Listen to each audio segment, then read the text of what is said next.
How's it going, everyone? Today I'm going to show you how to add 60-second stories to your Instagram. Now, first things first, head on to your Instagram application.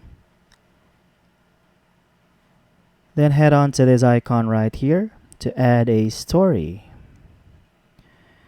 Now let me just choose a story that is 60 seconds longer or more. So right here, this is around 3 minutes. So normally a window will pop up like this right here, that Instagram is now introducing longer stories.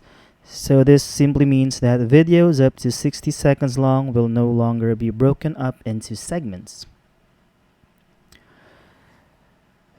So going back to your story, you can add some stickers to it.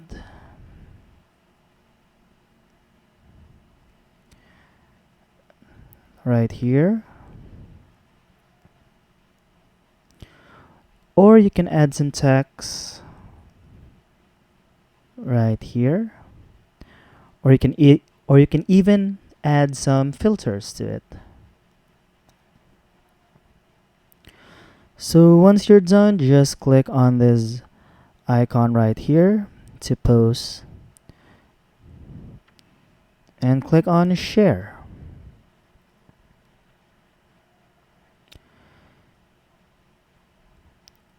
So that's it for this video, everyone, and if you find this helpful, be sure to give it a like, subscribe, and click on that notification bell to be notified for future videos.